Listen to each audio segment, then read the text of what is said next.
Good morning, student. This is class of science और class 8 chapter crop production का first part हम लोग देख चुके हैं। ये आपका सेकंड पार्ट है। इसमें हम लोग डिस्कस करने वाले हैं एग्रीकल्चर प्रैक्टिस, जो आपके फार्मर्स जो हैं इस रूल्स को, कुछ एग्रीकल्चर रूल्स को फॉलो करते हैं ताकि आपकी फसल की जो क्रॉप्स की यील्डिंग हो, अच्छा हो, बेटर हो सके। इसीलिए आपका ये फार्मर इस रूल्स को फॉलो करते हैं। इस एग्रीकल्चर प्रैक्टिस रूल्स के बारे में को हम लोग डिस्कस करेंगे। इसके रूल्स हैं आपके करीब आपका 9 इसकी प्रैक्टिस है, इसका स्टेप है, और ये सारे स्टेप को देखते हैं हम लोग। सॉइल प्रिपरेशन ज़रूरी होता है। ये पहला स्टेप है आपका। ये जो सॉइल प्रिपरेशन करते हैं हम लोग, किसी भी हल या इंस्ट्रूमेंट के ज़रिए आपको सॉइल की प्लॉइंग करते हैं, उसको जोता जाता है ताकि आपकी इसकी फसल को बोया जा सके। सॉइल को भुरभुरा बनाया जाता है। सेकंड स्टेप आपका है सोइंग सीड्स, जिसमें ये जो सीड्स से बोए जाते हैं वो सीड ड्रिल की मदद से या मैनुअली हैंड की मदद से भी ये बोया जाता है सीड।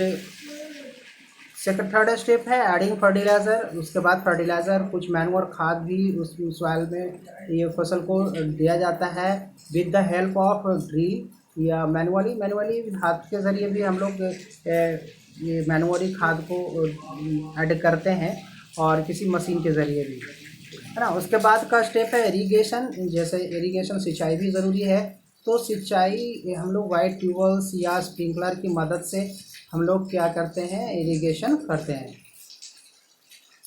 बिडिंग प्रोसेस जो होता है भी बहुत ही ज़रूरी है, क्योंकि क्रॉप्स के साथ छोटे छोटे अनवांटेड प्लांट से ग्रो हो जाता है, जो आपके क्रॉप्स को बढ़ने में रुकावट करता है। इसलिए वो अनवांटेड प्लांट्स को भी हम लोगों को उसे उखाड़ कर फेंका जाता है, जिसका हम लोग वाइट खुरपा या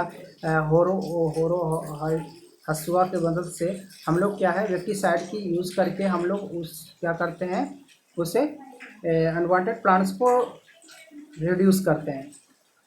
फिर आपको प्लांट्स को प्रोटेक्शन करना भी बहुत ज़रूरी है। उसे प्रोटेक्शन किया जाता है, जैसे इंसेक्ट या कीड़े मकोड़े की मदद से उसे प्रोटेक्ट किया जाता है बाय स्प्रेइंग ऑफ स्पेक्ट्रिंग पेस्टिसाइड्स एंड इंसेक्टिसाइड। ये सब जो प्लांट्स की मदद से, ये प्लांट्स में जो आपके कीड़े मकोड़े लग जाते हैं, इससे हम लोग ये सब सारे जो आपके केमिकल्स हैं, इसकी मदद से हम लोग क्रॉप्स को कीड़े बचाते हैं, प्रोडक्शन करते हैं, ताकि कीड़े मकोड़े क्या हो जाए, रिड्यूस हो जाए, मर जाए। फिर उसके बाद फिर हार्वेस्टिंग करते हैं हम लोग। जब क्रॉप्स तैयार हो जाता है तो हम लोग उसको कटाई करना भी ज़रूरी होता है, तो किसी हार्वेस्टर के ज़रिए या हैकल हसुआ के ज़रिए हम लोग क्या करते हैं, हार्वेस्टिंग करते हैं। फिर थ्रेसिंग भी ज़रूरी होता है। थ्रेसिंग से क्या होता है, आपको जो ग्रेन्स होते हैं प्लांट्स के, उसको ग्रेन्स को सेपरेट किया जाता है, या एनिमल्स की मदद से हम लोग सेपरेट करते हैं। फिर स्टोरेज करना भी ज़रूरी होता है, क्योंकि उसे ग्रेन्स को फिर हम लोग स्टोरेज करते हैं इन फ्यूचर यूज़ के लिए, या सैलोस में हम लोग स्टोर करते हैं, या ग्रेनुअल्स किसी भंडारण में इस तरह से हम लोग इसे स्टोर करते हैं। तो फर्स्ट स्टेप आप लोग का है, फर्स्ट स्टेप जो है आपका एग्रीकल्चर प्रैक्टिस का सॉइल प्रिपरेशन है।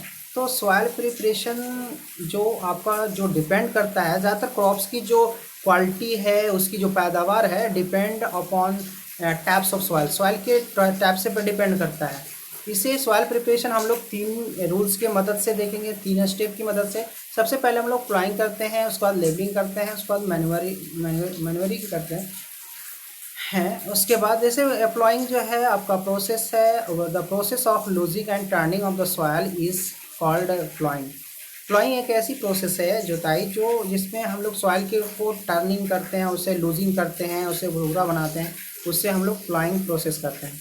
लेबलिंग लेबलिंग क्या होता है, जैसे हम लोग प्लॉइंग किए, जैसे जुताई किए, इससे बहुत बड़े बड़े आपके पीसेस ऑफ सॉइल्स हैं, उसे लेबल करना ज़रूरी होता है, इसलिए हम लोग लेबलिंग प्रोसेस का इस्तेमाल करते हैं। The process in which the required to लेबल the soil before sowing seeds. Seeds बोने से पहले हम लोग सॉइल की लेवल को इक्वल करने की ज़रूरत पड़ता है। उससे फिर हम लोग मैन्योरिंग करते हैं। मैन्योरिंग में क्या होता है, इस प्रोसेस में हम लोग सॉइल में कुछ मैन्योरिंग खाद हो गया, आपका फर्टिलाइज़र जो उपजाऊ शक्ति बढ़ाने वाला जो केमिकल्स होते हैं, उसे हम लोग सॉइल के अंदर मिलाते हैं ताकि आपकी सॉइल की फर्टिलिटी क्या होती है उसी इंक्रीमेंट हो सके। स्टूडेंट, जैसे कुछ आपका प्लॉइंग का कुछ टूल्स होते हैं, जैसे प्लाव हो गया, हो गया, आपका कल्टीवेटर हो गया, ये सब जो है आपके प्लॉइंग का टूल्स हैं, जिसकी मदद से हम लोग प्लॉइंग करते हैं, जुताई करते हैं खेत का। जैसे प्लॉइंग जो है ये बहुत ही पुराने ज़माने से भी यूज़ होता हुआ आ रहा है। ये ट्रायंगुलर फॉर्म में इस्तेमाल होता है, इसमें वुडन का ये बना हुआ होता है। इसके ट्रायंगुलर फॉर्म में एक कॉर्नर पे आपका आयरन ब्लेड लगे होते हैं, जिसकी मदद से प्लाई होता है। और हॉल जो होता है आपका, वो एक फावड़ा के रूप में होता है, जिसमें आपका एक रेक्टेंगुलर आप कह सकते हैं, इसमें ब्लेड लगा रहता है, जिसकी मदद से आपको सॉइल को एक्सकवेट करते हैं। कल्टीवेटर आज के दौर में मॉडर्न एज में ज़्यादातर कल्टीवेटर का इस्तेमाल हो रहा है, जिसमें आपके आयरन बहुत सारे ब्लेड्स लगे होते हैं, जिसको ड्राइवन बाई ट्रैक्टर, जो ट्रैक्टर के द्वारा खींचा जाता है, जिसकी मदद से आपको खेत को आसानी से जोता जा सकता है। स्टूडेंट, आप देखिए, इसमें मैंने पहले भी डिस्कस किया है, जैसे कि बहुत बड़े बड़े जो पीस होते हैं सॉइल के, उस पीस को हम लोग फ्रम्स बोलते हैं। जब जुताई होता है खेत, तो उसमें बड़ा बड़ा जो पीस होता है तो हम लोग फ्रम्स बोलते हैं। और लेबलिंग की जो प्रोसेस होता है, उसे लेबलर के द्वारा हम लोग करते हैं। Labelling is done by the using A labeller जैसे आप देख सकते हैं, आपका ये जो है लेबलर है, ये लेबलर की मदद से हम लोग क्या करते हैं, लेबलिंग करते हैं। आपका लेबलिंग जो होता है, ये सॉइल को बहुत ही मोर फर्टाइल और इरेटेड बनाता है, बहुत ही आपका भुरभुरा टाइप का बनाता है और फर्टिलाइज़र बना देता है। और ये लेबलिंग जो प्रोसेस होता है, ये सॉइल इरोजन से भी हम प्रिवेंट करता है और वाटर लॉगिंग से प्रिवेंट करता है। और इसकी जो प्लॉट जो सॉइल होते हैं, प्लॉट सॉइल जो जुता हुआ खेत से जो लॉस मॉइस्चर्स की भी से भी प्रिवेंट करता है, जो कम आपके वाटर की को रखता है, उससे भी ये हमेशा मॉइस्चर्स बनाए रहता है। इस तरह से हम लोग इसे सॉइल प्रिपरेशन करते हैं। सोइंग ऑफ सेकंड स्टेप आपका है सोइंग ऑफ सीड्स। सीड्स को किस तरह से हम लोग बोते हैं। सीड सोइंग का जो एक प्रोसेस है, जिसकी मदद से हम लोग सीड्स को पुटिंग करते हैं सॉइल में at the proper depth and proper distance. This process is called sowing. एक आपका प्रोसेस होता है ब्रॉडकास्टिंग। इस प्रोसेस में क्या होता है कि सीड्स को हम लोग मैन्युअली वो करते हैं, सो करते हैं, बोते हैं, जिससे और ये अनइवनली डिस्ट्रीब्यूट इन फील्ड में आपको नॉन इन्फॉर्म के रूप में इस तरह से डिस्ट्रीब्यूट हो जाता है, जैसे कि ये जो शख्स है ये डिस्ट्रीब्यूट कर रहा है।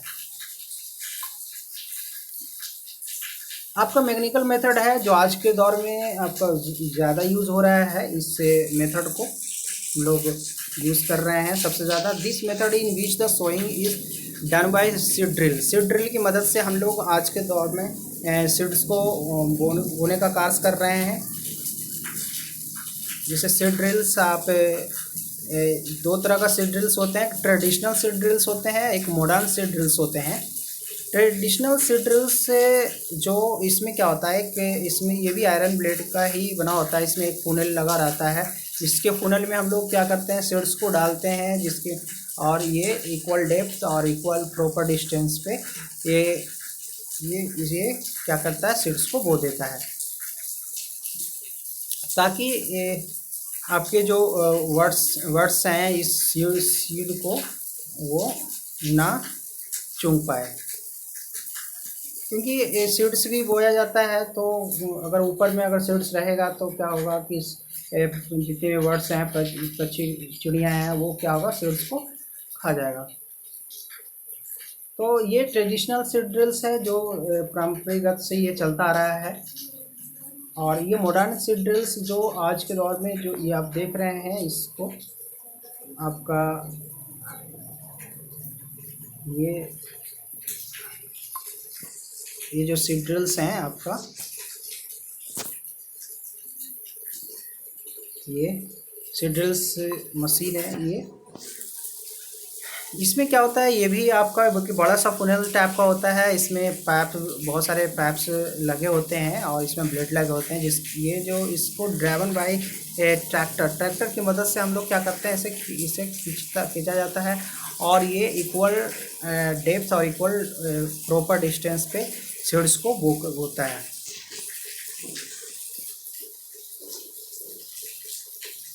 अब हम लोग का थर्ड स्टेप है adding manure and fertiliser.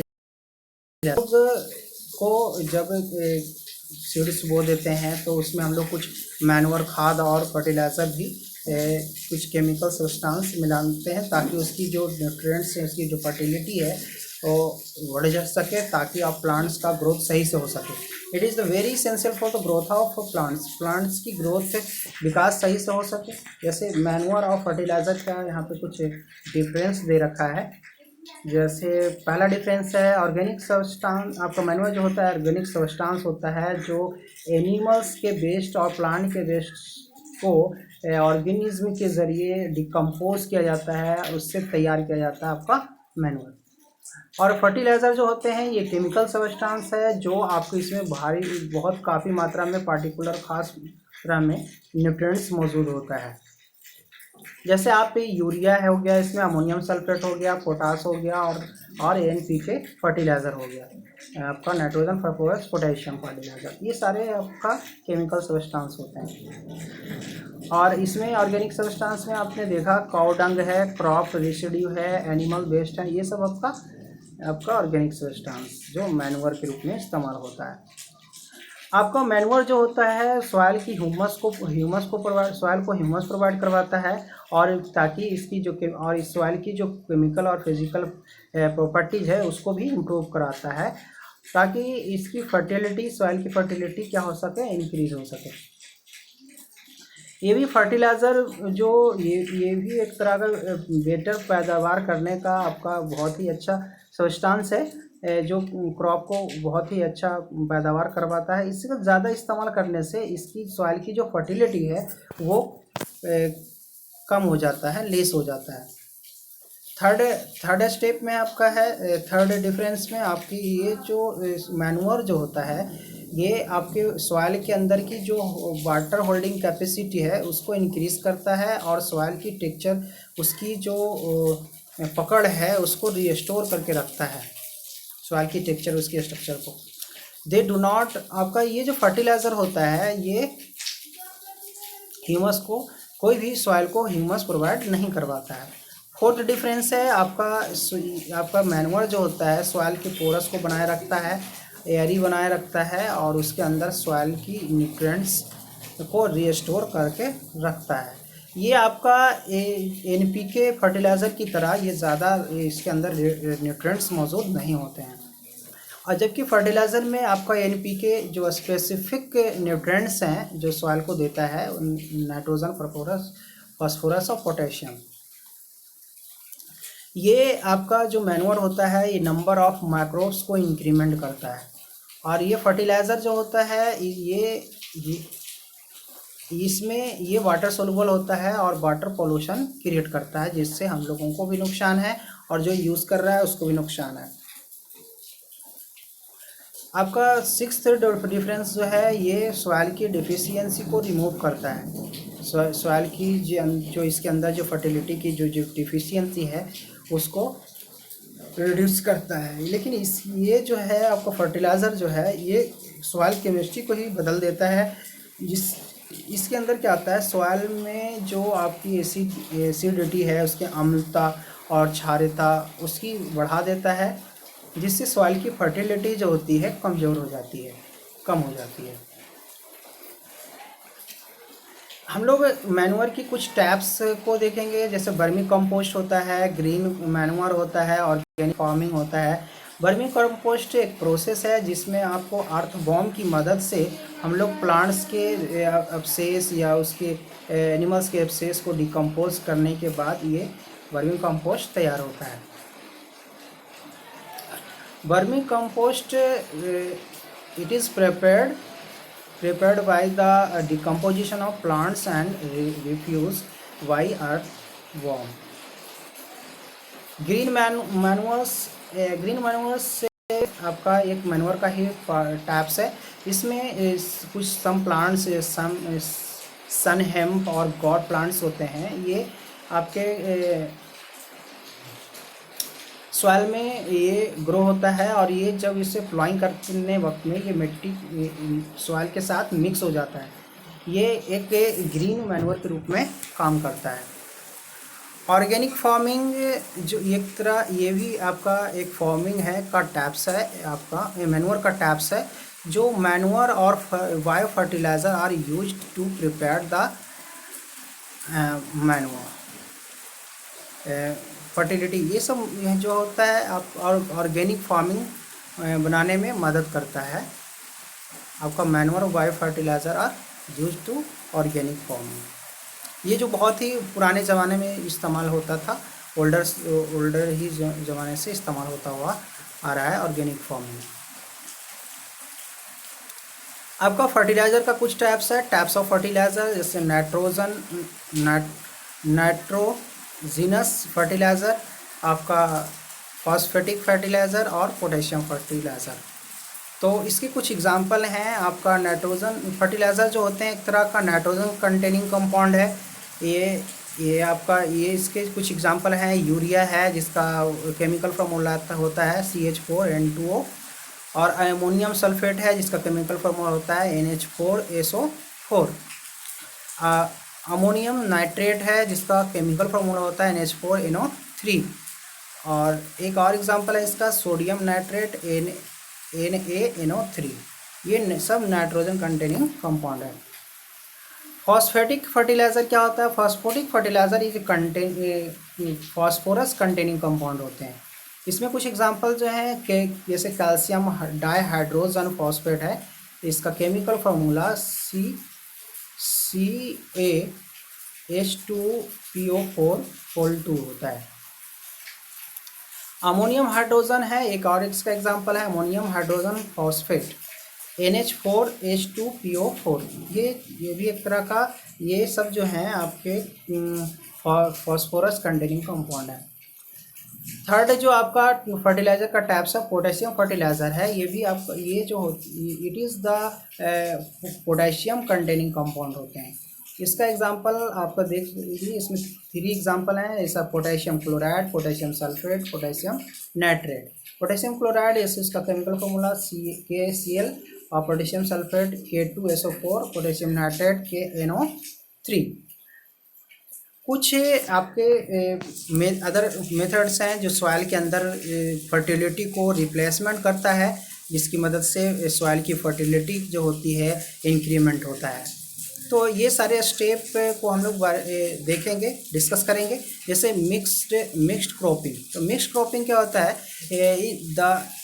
In this cropping 2 and more farmer grow 2 and more plants. Farmer grow 2 and more plants simultaneously a pieces of land. एक ही जगह पर 2 या उससे अधिक प्लांट्स को इसे बोते हैं, लेकिन दियर सीड्स आर मिक्स टुगेदर, एक साथ मिक्स रहता है। इसके सीड्स जो होते हैं एक साथ मिक्स रहता है और किसी एक जगह पे इसे बोया जाता है। जैसे कि आप एग्जांपल के तौर पे देख सकते हैं, जैसे कि आपका वीट है, मस्टर्ड है आपका ग्राउंड नट है, मूंगफली और सनफ्लावर एक साथ इसे मिक्स करके बोया जाता है। तो इस तरह से मिक्स क्रॉपिंग होता है। मिक्स क्रॉपिंग जो होता है ये जो एक दूसरे की जो रोगों के लड़ने की क्षमता जो है, एक दूसरे की जो फर्टिलिटी है एक दूसरे को प्रोवाइड करता है, जिससे दोनों का क्रॉपिंग सही होता है। इंटरक्रॉपिंग ये भी एक तरह का आपका क्रॉपिंग सिस्टम है। In this cropping system the farmer grow two and more plants in more crops grow किया जाता है सिमल्टेनियसली, एक साथ in the same pieces of land, एक ही जगह पर। इसमें क्या होता है कि one row of one crops एक of and second row of another second crops, एक रो में आपको एक क्रॉप्स का आपका क्रॉप्स बोए जाते हैं एक टाइप्स का, और दूसरे में आपको दूसरे क्रॉप के आपके क्रॉप्स बोए जाते हैं। मतलब डिफरेंट पैटर्न्स में हम लोग इसमें क्रॉपिंग करते हैं। जैसे एक रो में हम लोग एक प्लांट्स को बो दिए, दूसरे कुछ रो में हम लोग दूसरे प्लांट्स को बो दिए। इस तरह से इंटरक्रॉपिंग प्लांट्स होता है। इसमें आप जो एग्जांपल के तौर पे अगर आप देखें तो इसमें आप कह सकते हैं कि कुछ प्लांट्स जो होते हैं, जैसे आपका सोयाबीन हो गया, मेज़ हो गया और मक्का हो गया, है ना। तो ये सारे प्लांट्स एक साथ अल्टरनेट क्या करते हैं हम लोग बोते हैं। तो ये इस टाइप की जो सिस्टम होते हैं इंटरक्रॉपिंग सिस्टम होती है, जिससे आपकी जो सॉइल की फर्टिलिटी है वो बना रहता है आपकी। इसमें जो सारे प्लांट्स होते हैं, क्रॉप्स होते हैं, सबके अलग अलग फर्टिलिटी की रिक्वायरमेंट होती है, न्यूट्रिएंट्स की रिक्वायरमेंट होती है, जिससे इसमें मिट्टी में हर तरह की रिक्वायरमेंट न्यूट्रिएंट्स मौजूद हो जाता है। इससे मिट्टी की जो फर्टिलिटी है वो बढ़ जाती है। क्रॉप रोटेशन क्या होता है? क्रॉप रोटेशन एक तरह का प्रोसेस है, the crop system in which a farmer grow different crops on pieces of lands in alternate season.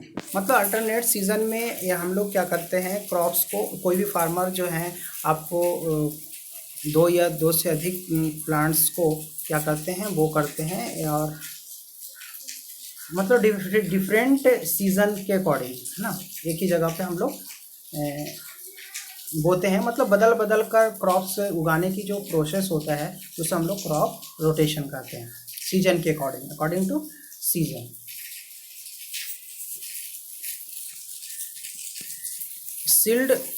Field follow क्या होता है?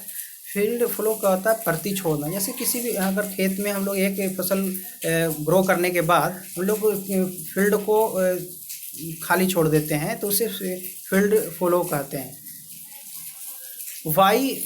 बायो फर्टिलाइज़र जो होते हैं वो एज़ोटोबैक्टर एंड माइक्रोरिज़ा की मदद से हम लोग ये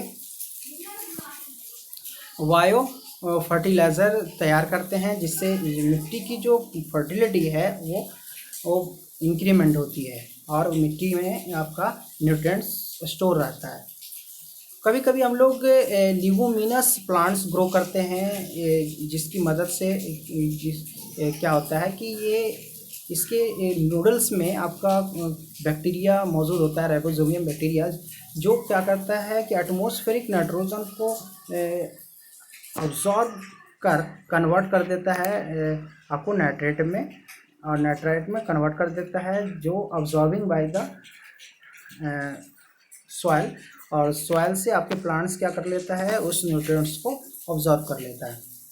तो इस तरह से आपकी ल्यूमिनस प्लांट्स को भी आपको ग्रो करने से भी आपके सॉइल के अंदर जो फर्टिलिटी होती है वो बना रहता है, इंक्रीमेंट होता है। कुछ प्रोसेस है ammonification, the process where the atmospheric nitrogen is converted into ammonium. अब ये प्रोसेस में नाइट्रोजन की एटमॉस्फेरिक प्रेशर, एक ऐसा प्रोसेस जिसमें एटमॉस्फेरिक नाइट्रोजन जो होता है वो अमोनिया में कन्वर्ट हो जाता है, उसे हम लोग अमोनिफिकेशन कहते हैं। और नाइट्रिफिकेशन यह एक ऐसी प्रोसेस है जिसमें अमोनिया जो होता है वो convert into nitrate and nitrites, तो उस प्रोसेस को हम लोग नाइट्रिफिकेशन कहते हैं। और नाइट्रोजन फिक्सेशन भी कहते हैं, क्योंकि इसके अंदर नाइट्रोजन क्या होता है, फिक्स हो जाता है। क्रॉप रोटेशन जो पहले हम लोग डिस्कस कर चुके हैं, यह एक तरह का क्रॉपिंग सिस्टम है जिसमें आपको फार्मर जो होता है डिफरेंट क्रॉप्स को ग्रो करता है एक ही जगह पर अल्टरनेट सीजन में। The cropping system in which the farmer grow the different crops on a piece of land in alternate season is called crop rotation. Intercropping आप देख सकते हैं एक रो में, इसमें फिगर के रूप में आप देख सकते हैं कि इंटरक्रॉपिंग के बारे में हम लोग ने डिस्कस किए। एक क्रॉप में कुछ अलग डिफरेंट, आपका एक रो में आपको डिफरेंट क्रॉप्स हैं, दूसरे रो में डिफरेंट क्रॉप्स हैं, तो इस तरह से हम लोग इंटरक्रॉपिंग करते हैं हम लोग। और ये लिग्यूमिनस प्लांट्स है जिसमें आपको आपके नाइट्रोजन को नाइट्रेट में कन्वर्ट करता है, जो सॉइल्स के जरिए प्लांट्स क्या करता है, उसे अब्सॉर्ब करता है। आपका प्लांट्स की जो ग्रो होती है वो फर्टिलाइज़र पर डिपेंड करता है। तो फर्टिलाइज़र का इफेक्ट आप देख सकते हैं कि एक में क्या है, इसमें 3 आपका बीकर ले रखा है जिसमें सब में इक्वल साइज़ का है और इक्वल साइज़ में इसमें मिट्टी कवर किया गया है। एक में आपको फर्स्ट वाले में आपको इसमें काऊ डंग मिलाया गया है, दूसरे वाले में आपको फर्टिलाइज़र NPK डाला गया है, तीसरे वाले में सिर्फ ऐसे ही छोड़ दिया गया है।